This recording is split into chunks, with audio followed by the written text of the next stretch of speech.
Vaizduotė yra šiandien labiausiai mums rūpinti tema.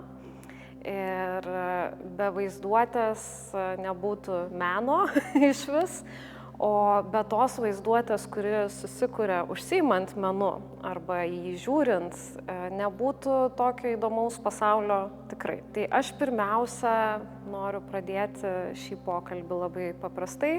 Tai klausimu, kaip tu apsibrėži vaizduotę, kuo ji tau svarbi, kodėl verta gilintis į šį fenomeną.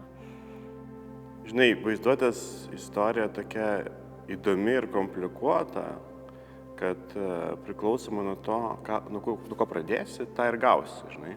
Vaizduotė labai siejasi su socialumu, ar ne? Kaip mes bendrai įsivaizduojame ten teismai, įstatymai, ekonomika, religija, ar ne? Bet aišku, menas taip pat. Ir ypatingai apibrėžia, kaip mes gyvename bendroje visuomenėje. Net tam tikras, aš sakyčiau, tai yra bendrumo koeficientas. Jeigu mes bendrai įsivaizduojame, pavyzdžiui, ar ne, islamo šalyse ten pusmėnulis reikš vieną dalyką negu kur nors vaikų darželyje. Ar ne? Tai įsivaizdavimai labai skirs tas pats dalykas, ta pati simbolinė forma, bet įmes į visai kitą įsivaizduojamą režimą, apie ką čia visą tai vyksta. Ar ne? Tai iš esmės vaizduotė yra dabar didžiąją dalimi apie bendrumą. Ir nuo to bendrumo kažkokia atsišakojimą. Ne? Mane labai domina šitą bendrumo vaizduotę, kaip menas, pavyzdžiui, joje dalyvauja, kadangi pastaruoju metu aš pats savo nagrinėju tokią komposibilumo arba bendrų galimybių sąvoką. Čia dar vienas galbūt svarbus momentas yra tai, kad vaizduotę girdime šaknyje šito žodžio vaizdą ir taip pat angliškam ar prancūziškam ar itališkam ar ispaniškam visos latiniškos šaknyjos irgi tas imaginacija, imago yra vaizdas. Bet labai dažnu atveju vaizduotė nėra tik vaizdas. Mano akimis vaizduotė visų pirma yra apie galimybės. Tai yra galimybių užčiuopimas. Ne tik matymas, bet ir užčiuopimas. Ne? Ir tai, man atrodo, yra esminė vaizduotės tema. Vaizduotė tampa kuriančia, kai jinai atveria galimybės. Jinai tampa galbūt bendra, kai jinai susisieja kažkokių galimybių lauke. Ir jinai tampa, pavyzdžiui, subtili, kai mes kalbam apie meną. Kai mes per įsivaizdavimą pamatom tokius rakursus, galimybių, kurių nematom niekur kitur. Ir jeigu man, pavyzdžiui, reikėtų apibrėžti, kas yra vaizduotė, tai man vaizduotė yra galimybių pratybos įvairiais režimais. Kai kada galimybės yra tokios banalios, kaip ateini į prekybos centrą ir tu žinai, kad ženklas ar nerodiklė reiškia, kad turi eiti prie kasos ir tą turėtų žinoti absoliučiai visi, turbūt net nuo mažų vaikų iki pačių vyriausių.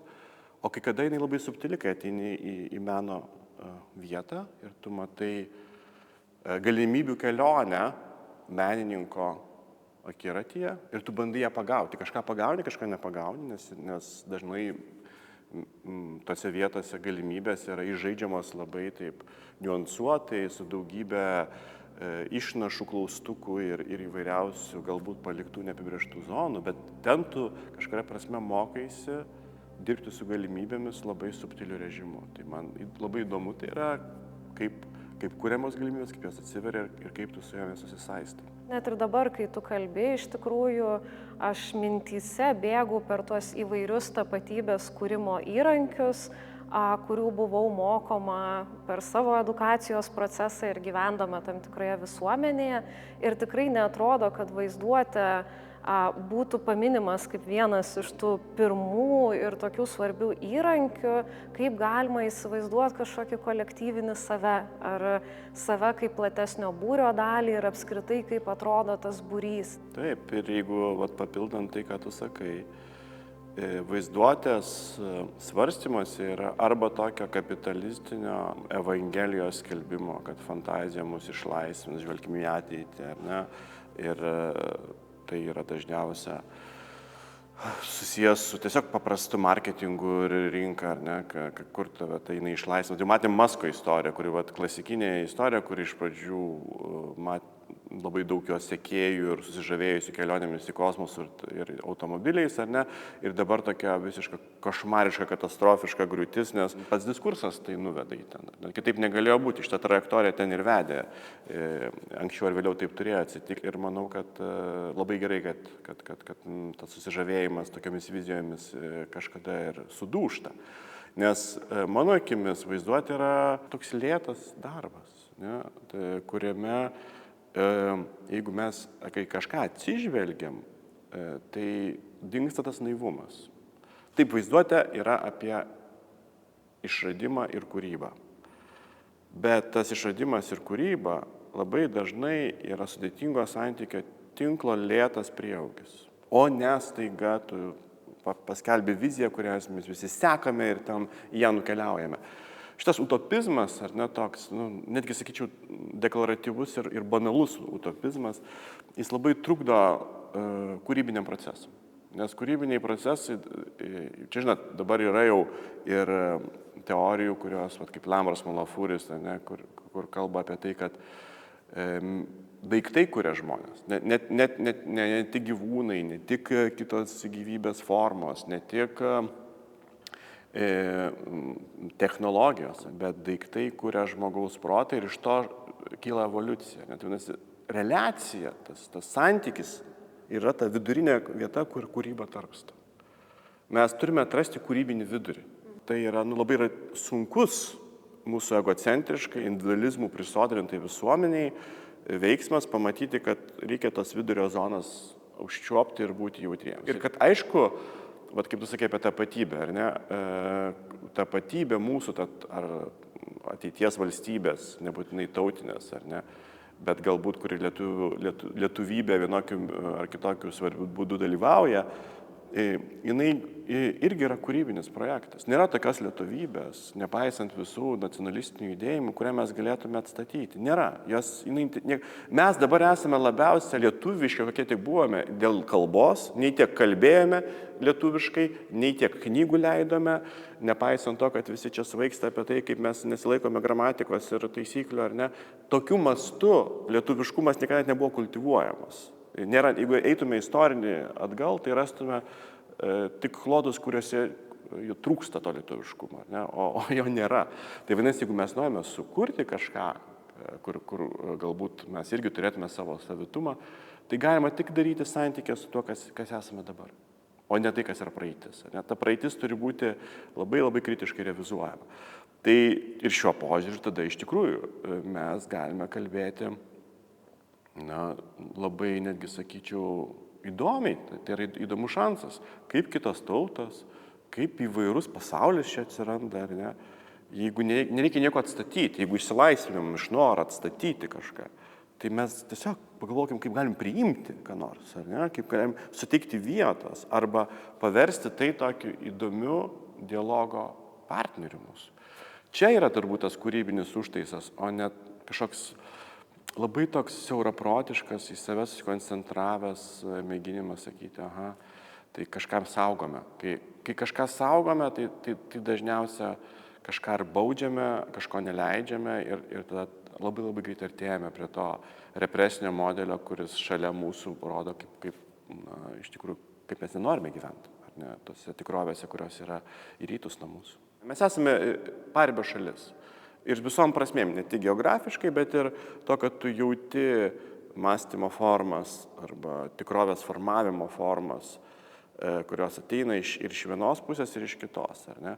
Ir tas kažkelių perspektyvų užlaikymas, perspektyvos pratybos irgi tam tikros, jos duoda mums galimybės pasiūlyti šį bei tą. Pavyzdžiui, netgi dabar, ar ne, kai skirtingi karai vyksta, vienas Palestinai, kitas, ar ne, Ukrainai, sunku mums kalbėti apie juos abu kartu, bet manau, kad mes galėtume tai daryti, ar ne, irgi savitų būdų ir galbūt net padėti pamatyti šitų karų kompleksiškumą. Tai šitas momentas mane nepaprastai domina, lygiai taip pat kaip domina ir, pavyzdžiui, keršto klausimas. Ne? Keršto ir teisingumo klausimas, nes jeigu pažiūrėtume, kas yra kerštas, tai kerštas yra specifinė vaizduotės forma, kuri trokšta neįmanomo teisingumo. Atstatyti teisingumą kažką kitą nužudant, bet jeigu tu pasižiūri, tai tiesiog neįmanomas teisingumas, nes jeigu nužudėjai net ir kaltininką, tai tavo artimoje, kurią tu netekai, tai nesugrąžins. Ne? Tai nuo pat pradžių tai yra klaidinga idėja. Tu net gausi teisingumo, tu tiesiog dauginsi daugiau skausmo ar ne, ir panašiai. Tai vat, pavyzdžiui, kalbant tiek holokausto kontekste, tiek ir, nežinau, Ukrainos kontekste, ar Gazos kontekste, labai svarbu suprasti, kad teisingumas yra būtinas tam, kad nebūtų keršto. Ką tai reiškia? Tai reiškia, tikrai nėra akis už akį, mes neturime daug žudimo. Karas yra karas, bet tai jau po to, kai baigėsi karas, ne kas yra teisingumas. Tai yra išgėdėjimo, pripažinimo, labai svarbus momentas yra pripažinimas, ar ne, labai svarbus momentas yra suvokimas to skausmo, kuris ten yra, bet ne kerštas. Ne?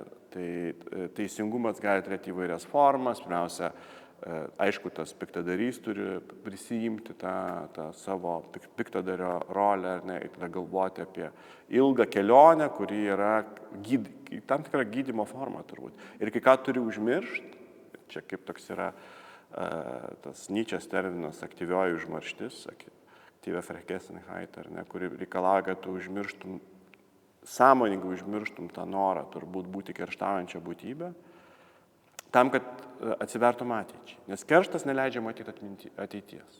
Ateitis yra tai, kas turi išlaisvinimo tam tikrą registrą. Ne? Tai, ir tai yra apie vaizduotę, absoliučiai apie vaizduotę. Nes kerštas užteršia vaizduotę. Tu reikalauji, kad praeitis būtų atstatyta. Kad būtų kažkas, kaip buvo anksčiau. Tai neįmanoma. Tai niekada neįvykti. Iš tikrųjų, tau bekalbant, aš kabinuosi būtent už sąvokos išgėdėjimas, kaip gal to, ką aš statyčiau kaip priešpriešą kerštui. Tai yra būtent tas lėtas išbuvimas su skausmu, suvokiant visišką savo bejėgystę jo akivaizdoje ir suvokiant netekties negrįžtamumą ir kažkokio tai sunaikinimo negrįžtamumą. Ir iš tikrųjų, man tai yra viena iš tokių svarbiausių ir turbūt įdomiausių meno funkcijų, nes man atrodo būtent tos meninės vaizduotės priemonės mums suteikia galimybę padaryti tai, kas atrodo faktiškai neįmanoma. Aš pati savo veikloje pamėgau gilintis į žiaurumą kaip tokį neapriepiamą reiškinį, kurį aš sugebu nesusitraumuodama suvokti tik per meną, nes suvokti jį per žinias, per socialinės medijas pasidaro tikrai per sunku, bet meno kūriniai manęs nenustoja stebinti savo suteikiama galimybė su žiaurumu, su skriauda, su brutalumu išbūti taip, kad tas atstumas nebūtų man pavojingas. Ir iš tikrųjų tai yra įdomu, nes dabar, kai teisingumo pagrįstai reikalauja tiek žmonių tokiuose skirtingose pasaulio istorijos vietose, yra tikrai kartais labai tirpu būti toje riboje, ar tai yra kerštas, ar tai iš tikrųjų yra teisingumas ir kas mums iš tikro gražins mus. Atrodo, kad visos tos sąvokos pasidaro kiek labiau slidžios, negu galėtų būti. Ir gal menas yra ta jėga, kuri taip paradoksaliai sutvirtina tas sąvokas, kurias kažkada tirpdė. Mes turbūt abu susidurėm su įvairiom auditorijom, kurios priartėja prie šiuolaikinio meno. Ne? Ir yra viena vertus auditorijos, kurios gerai jaučiasi šiuolaikinio meno lauke, yra auditorijos, kurioms reikia įėjimo. Ar ne? Ir tai man su studentais tenka daug dirbti ir tarkim su mokytojais. Ir aš dažnai galvoju apie šiuolaikinį meną, kaip jį pristatyti, išeidamas net ir už tų kažkokių filosofinių diskursų, kurie jį legitimuoja, įteisina, o kartais jį ir kritikuoja. Ir aš suprantu vieną dalyką, kad vis dėlto, nepaisant to, kad ir koks problemiškas bebūtų tas šiuolaikinio meno laukas, kuriame galbūt daug ir tokio tylaus vegetavimo ar manipuliavimo visokių dalykų esama, vis dėlto yra dalykų, kur niekur kitur nevyksta, tik čia. Tas sudėtingas temas nagrinėja ir TV laidos, kuriuose dabar dalyvaujame, bet ir kitokio pobūdžio TV laidos ar ne nagrinėja ir nagrinėja socialiniai tinklai, bet viskas ten supaprastėja dažnai. O kai ateini į meno lauką, tu pirmiausia galbūt randi tokį suvokimą, kad dalykai nėra paprasti, tikrovė nėra paprasta ir prie jos reikia artėti ilgai ir galbūt pro įvairius vartus įeiti į tai. Ne?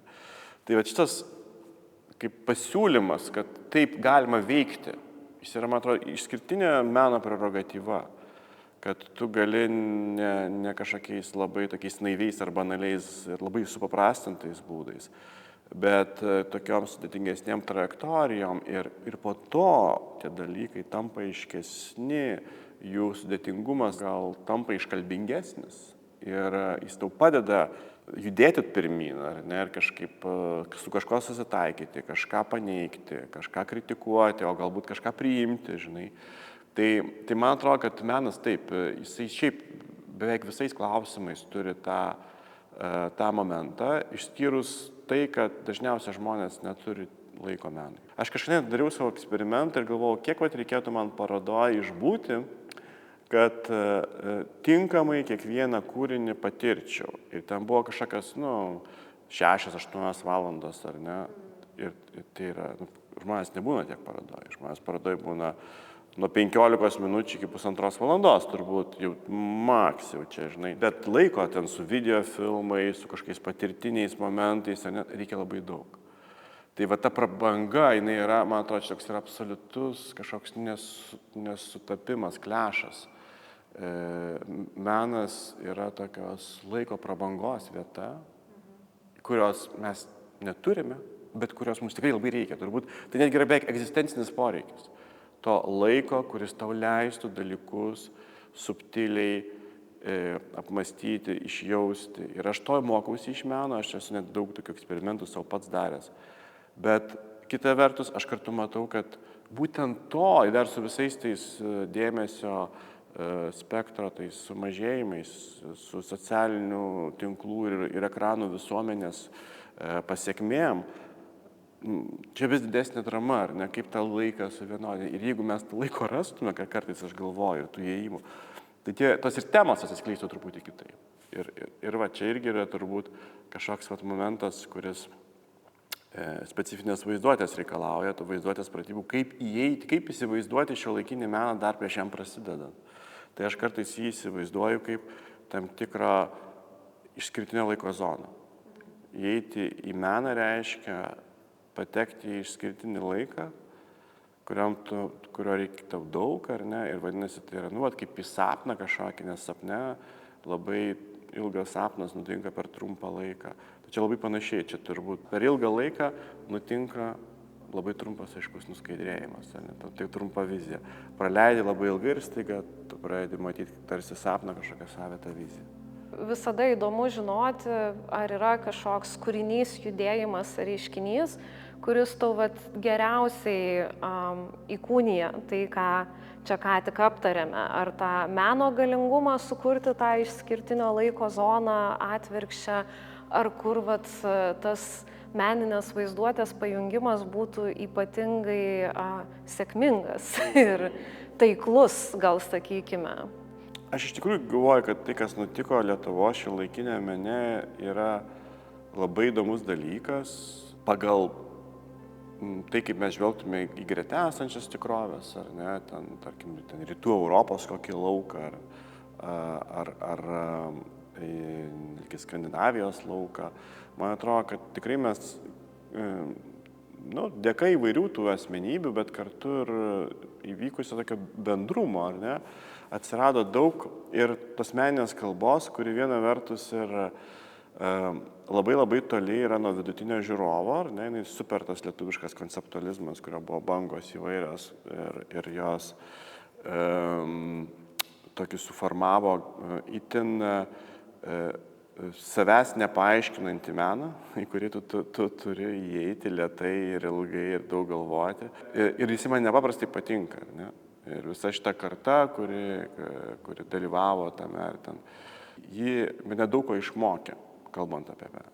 Man atrodo, kad bent jau šiuolaikinis menas tai galėtų džiaugtis tuo Lietuvoje, kad šitas laukas yra ir labai kompleksiškas, ir labai brandus. Labai, ta prasme, čia tiek nueitos kelionės, kurios aš, pavyzdžiui, su visa pagarba kitoms meno sferoms, aš jos tiek daug nematau. Tiek daug, ar ne?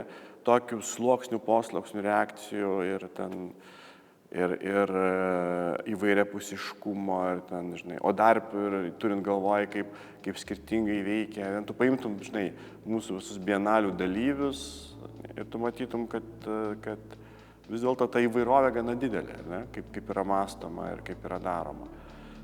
Tai šią temą aš manau, kad kalbant, Lietuvos šiuolaikinis menas yra labai prabangios laikui ir įvairoviai kultūros vieta.